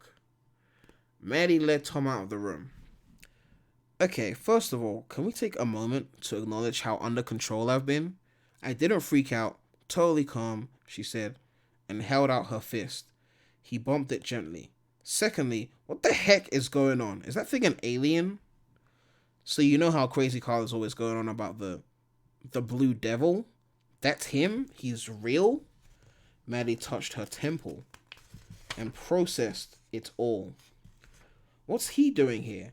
What are you doing here? Well, remember how I told you the raccoons were back? I kinda sorta shot our little blue friend with the trank gun. You did not. It's hard to explain, but it's crazy important that he gets to the Transamerica building, and I promise to take him. Tom said. He took her by the shoulders and looked deep into her eyes.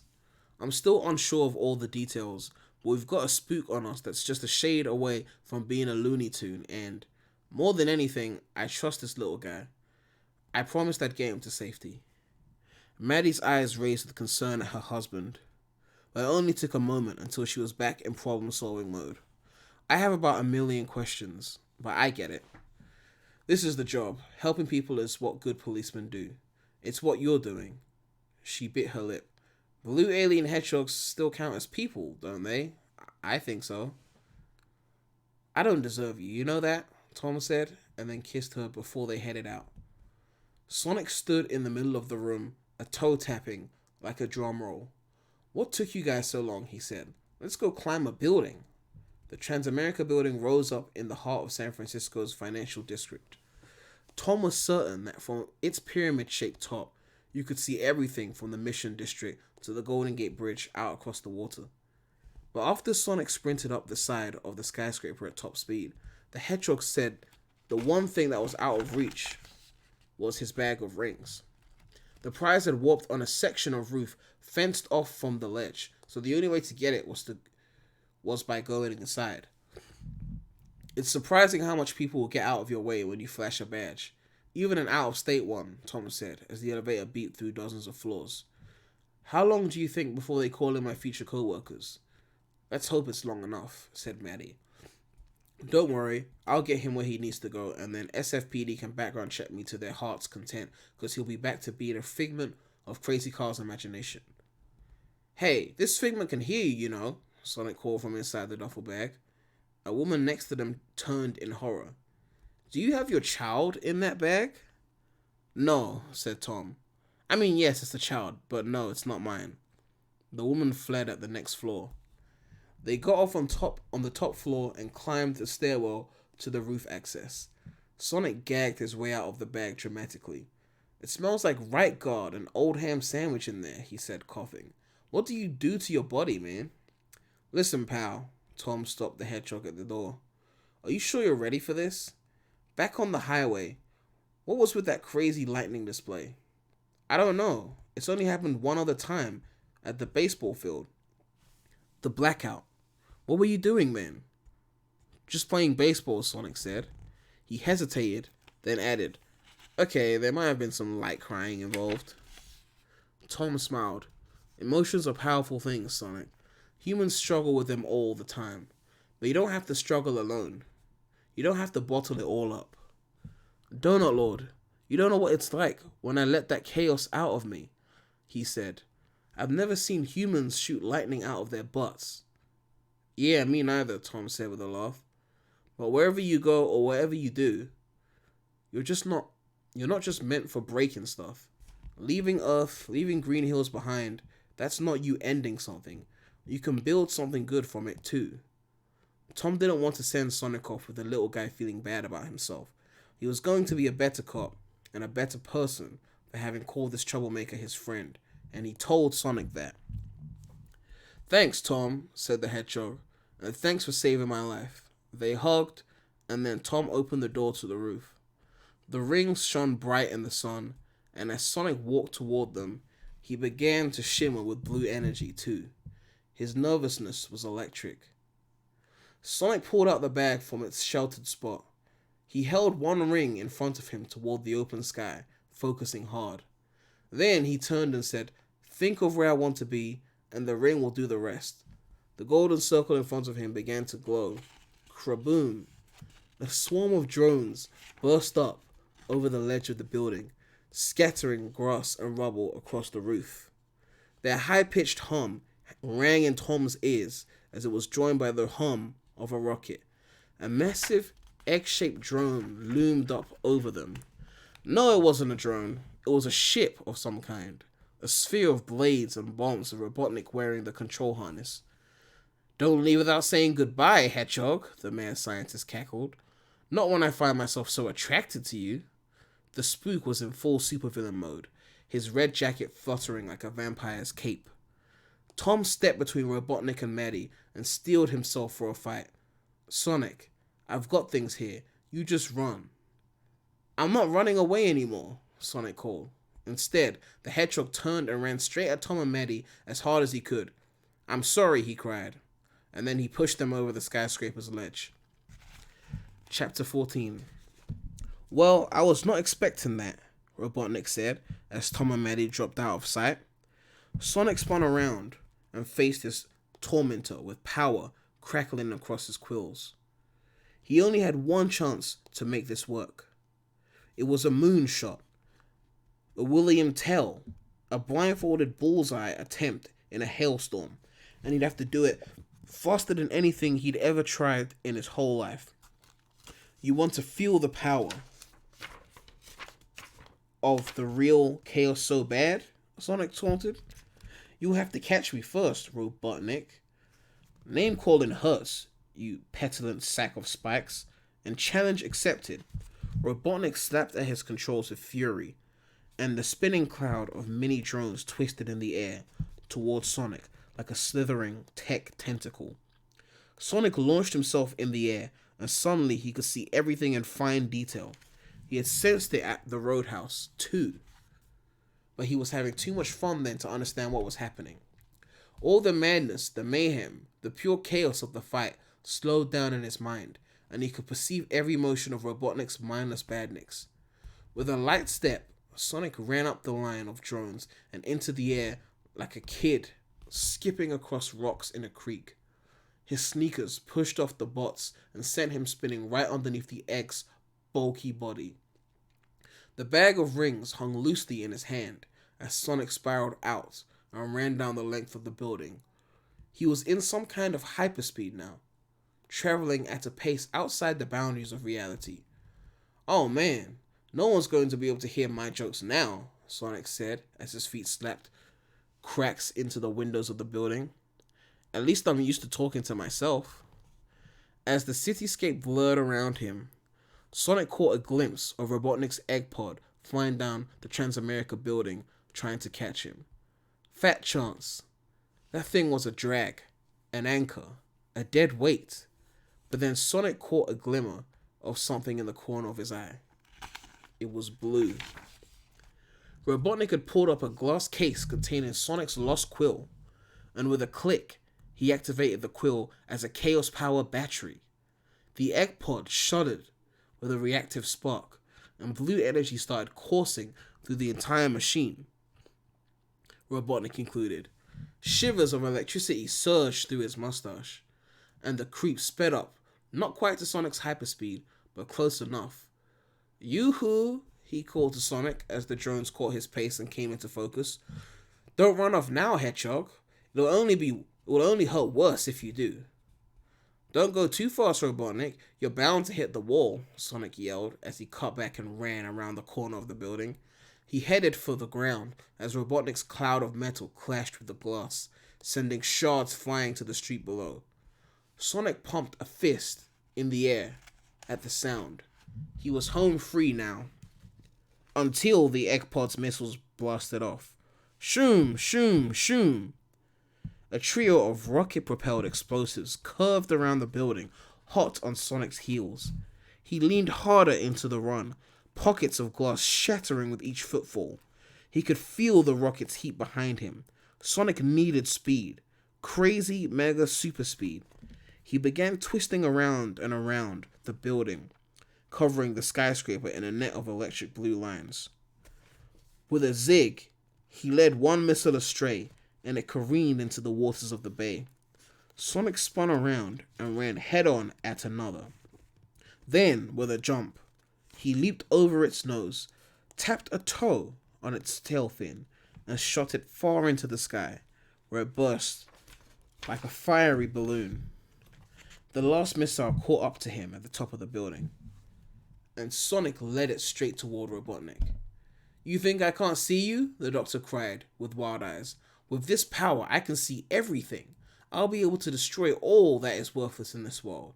Everything will be laid to waste by the Botniks, and I will rebuild a flawless world as its god." "Speedy delivery for the Godhead," Sonic called, and jumped aside as the missile collided with the cloud of mini drones. Boom! The drones shredded to ash across the sky, but the force of the explosion kicked Sonic off his feet. He fell to see Robotnik holding firm in his egg pod. "He's got the power of chaos now," Sonic said as he dropped through the air in free fall. "I can't leave him with even a drop of that power." The street below rushed up to Sonic's face, but he grabbed a loose ring and called out, "You want power, Robotnik? You've never seen power like this." Zam! The ring opened up a portal in the ground, and Sonic fell through, building back up to hyperspeed. The Doctor screamed as he flew down after him. "What are those? What are you hiding from me, you illogical hunk of meat?" Sonic tore a path through new ground, and on the other side of the portal stood a sight he'd only ever beheld in the poster of his cave wall, the Eiffel Tower. The ring had delivered him to Paris. Sonic sped through the streets in a haze of blue energy and sampled Paris life as much as he could in the seconds he was there. He inhaled a loaf of French bread to carb up, downed a dozen shots of coffee for a caffeine boost, and slapped a beret on his head for style. "Ooh la la," he called, and whipped the hat off to slap Robotnik in the face. The egg pod was careening wildly, never as fast or as precise as Sonic was when in control of his powers. "Come on and follow the leader." Swoosh!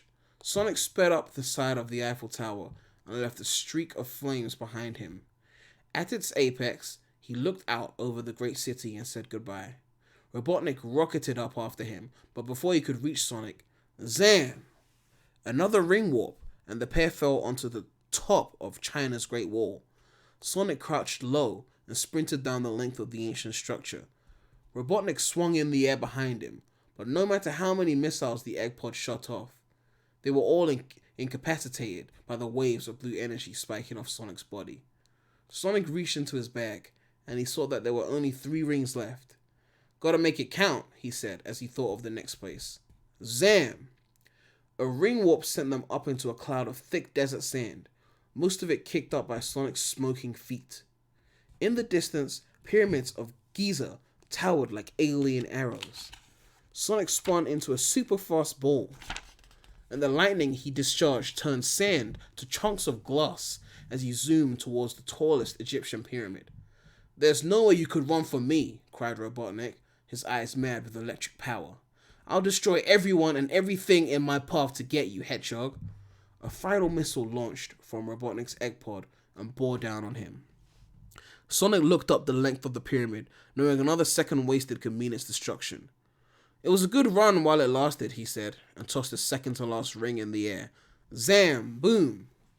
Fire and smoke poured through the other end of the ring portal, and Sonic collided with the ground in the heart of the Green Hills town square.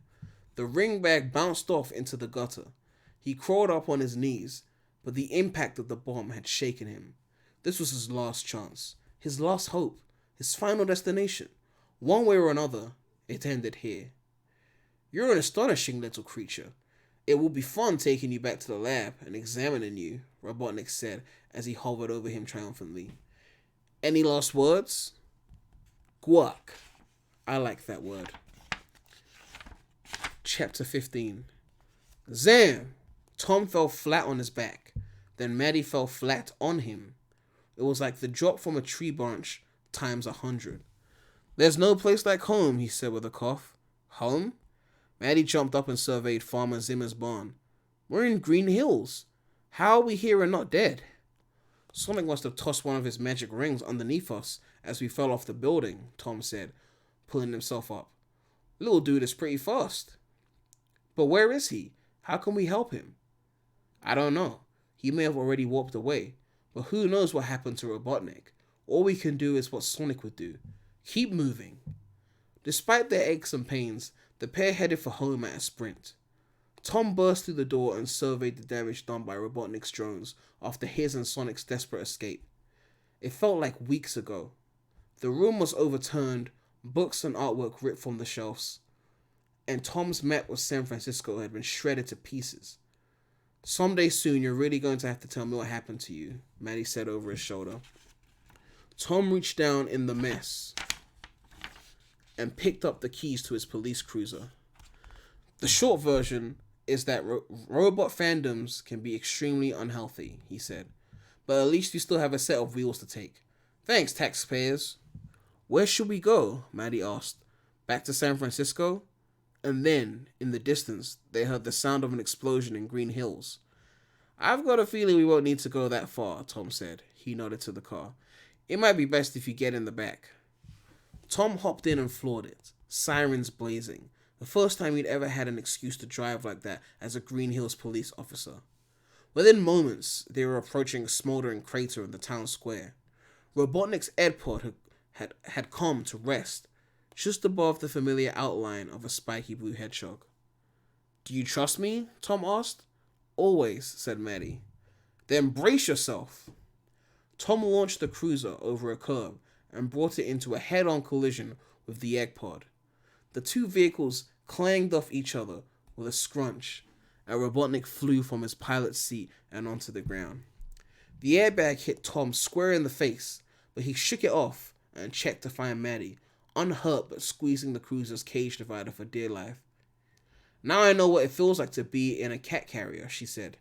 This is professional development, really. Stay there and stay safe, Tom said, and jumped out of the crumpled driver's seat toward the action. Wachowski? Robotnik growled as he pulled himself up. From the wreckage of the egg pod, strands of blue lighting were still clinging to his warped face. Who do you think you are, you simpleton? I'm the Donut Lord, chump, Tom said, and swung his fist hard, connecting with a right hook. The last vestiges of the chaos lightning lifted him off the ground. Tom flipped over and landed in the dirt next to a smiling Sonic. I knew you'd make it, the hedgehog cheered. Sorry about pushing you off a skyscraper. If you had to do it, that was the best way, I guess, Tom said with a laugh. Robotnik reared up with a snarl and began banging at his busted controls. Why? Why would you throw your life away for this thing? That's why I only have robots, never friends, he said. They make you irrational. Ping! A D battery bounced hard off the doctor's head, and Tom turned to see an army of Green Hills citizens, led by Crazy Carl. That's our sheriff you're messing with, Carl cried, and our Blue Devil, who everyone can now see is a very real creature who was not at all invented by me. The townsfolk circled in, but like a rabid animal, Robotnik wouldn't go down without violence. He slammed and swiveled the controls on his glove, and Tom could hear the egg pod sputtering to life again. Do you think you yokels can stop me? Me? I'm authorized by the United States government to eliminate any and all threats to my investigation, and a much higher power authorizes me to replace each and every one of you with Botnik magnificence. Zack! A blue blur crossed Robotnik's face and left him spinning. Sonic the Hedgehog, Tom's friend, was back at full speed and ready to run this creep down. You think you got it all figured out, but you played yourself, Sonic said with a jeer as he sped from spot to spot, just ahead of the egg pod's busted cannons. You thought you could steal a bit of my chaos energy and use it to bend the world to your will, but it doesn't work like that. Chaos doesn't get controlled. And neither do I, Robotnik. Stop saying that name. Sonic's quills were charging faster and faster, and his body radiated blue light. Each time Sonic spun around Robotnik, it almost seemed like his body was morphing into a hot, bright yellow flame. Through the blaze of the energy, Tom spotted the X Factor for the battle across the field and ran to it. Chaos doesn't have to mean destruction, Sonic said, dodging from side to side. I know how it works now. I know what I'm here for. Introduce a little mayhem into life, and the random riot can bring people closer. That's how you make friends, by sticking together. Right, Donut Lord? Tom spun around, the prize in his hand. Sonic had known what he was up to the whole time. The hedgehog could see the big picture after all. Maybe better than he did. You got it, pal, Tom called out, and threw the ring sack back towards his friend. We'll see how much your friends can offer when I dissect you in my lab, Robotnik called, though there was fear in his eyes now. Yeah, that's gonna be a hard pass for me, Sonic said. Here's my counteroffer. The hedgehog caught the bag, pulled onto his last ring, and sped into an electric tornado. From inside, a golden circle rose in the air, revealing in its center a distant planet populated with mushrooms. Sonic burst out of his whirlwind, supercharged and with eyes like daggers. He clapped his hands together and...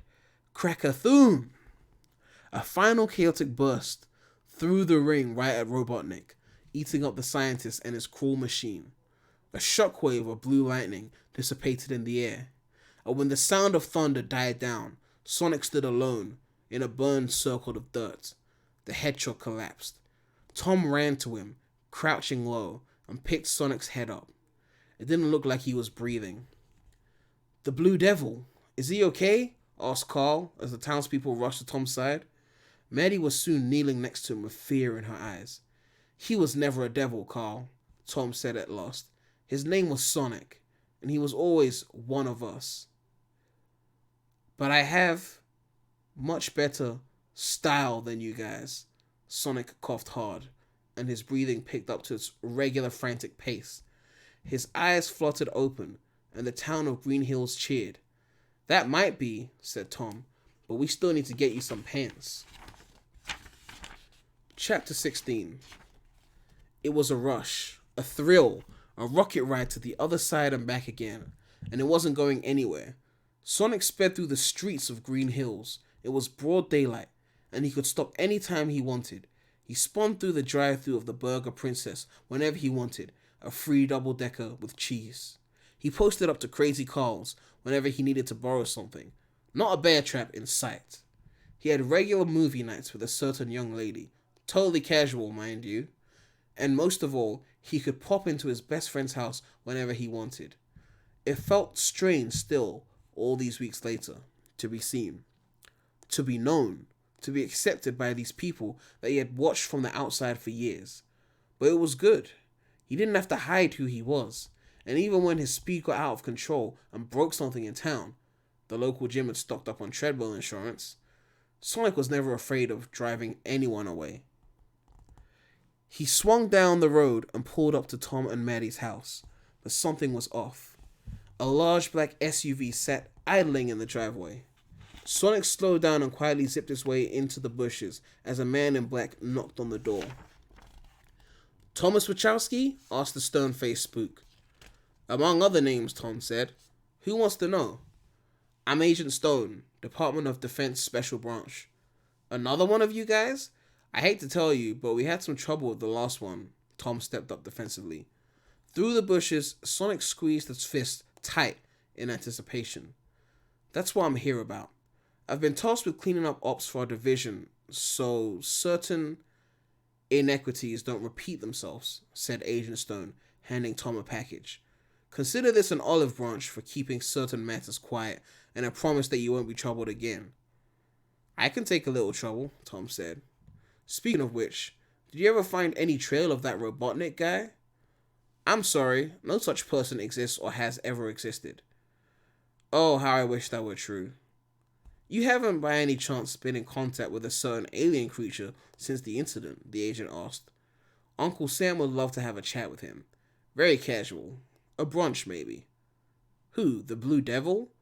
"As far as I'm concerned, that's an urban legend." "Very well, Mr. Wachowski," Stone said, "but keep the package handy, just in case." Stone's SUV rolled out, and Sonic crept from his hiding place and into Tom's house. He swung through the kitchen and made himself a bag of popcorn, kicking his feet up on the couch.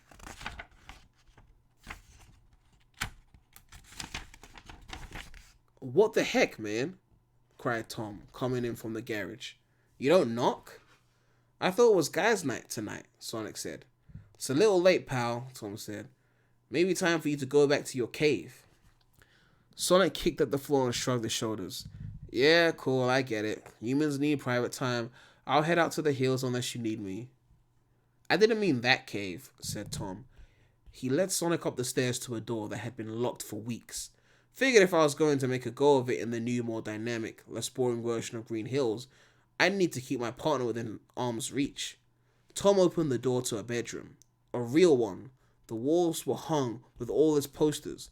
An old-school boombox was propped on a desk, and on a shelf along the wall was the last of Longclaw's possessions, somehow salvaged from Robotnik's wrecked mobile lab, and the familiar face of Sergeant Sprinkles. "Dude," cried Sonic. "Dude, it can't be real." "It's real, Sonic," said Tom. "This is home. For both of us. It always has been. I'm just making it official. So, no more of the siren call of San Francisco?" "I think that if we're called to action," said Tom, opening the package from Agent Stone, "it'll come from someplace else." He held out a slick, next-level radio receiver. Sonic took the device in hand. "Secret government hotline," he said. "Way past cool." Life moved pretty fast, but finally, Sonic wasn't alone anymore. And who knew? Maybe he'd get a chance to make even more friends down the road? Epilogue. Far away, the wind howled over the ocean. Storms racked the cliffs and the water was rising with the tide. Something big was coming. Something that no one in this world could ever expect. The wind twisted and turned, picking up leaves and branches in its power. The debris swirled in a small twister, and sparks began to flicker in the air as if by magic. Zam! A flash of lightning split the air in two, and soft feet landed on the ground above the cliff. "If these readings are accurate, he's here," said the fox, as his two tails twitched in the wind. "I just hope I'm not too late." Worlds away, the heat of the jungle made dew drip off the mushroom pads, and a sharp knife of repurposed metal cut its way through the bush. "Doctor's log, day 45, still marooned," Robotnik recited into the datapad that had flickered on his wrist.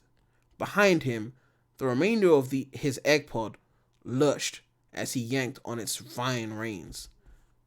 "But thanks to my supreme intellect and specifically formulated mushroom diet, my grasp on sanity remains absolute." The doctor paused and titled his wild, hairy head to listen. "What's that, Agent Stone?" he said to the toadstool that sat on the machine, its front painted with a sticky pair of sunglasses. "Thank you. I like your new look too." He pressed on in the heat. Over a month and still no signs of intelligent life on this rock. What bliss. An uninhabited planet. No supplies. No apparent way home. "A lesser man would die here," Robotnik said, as he smiled through his mustache. "I'll be home by Christmas." The end. Ugh. Oh, God. What am I doing with my life? What am I doing with my life?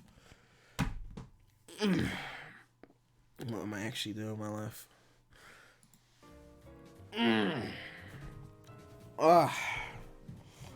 Yeah, I just did that. For fuck's sake. Oh my god. For fuck's sake. Oh my god. I cannot believe I just fucking did that.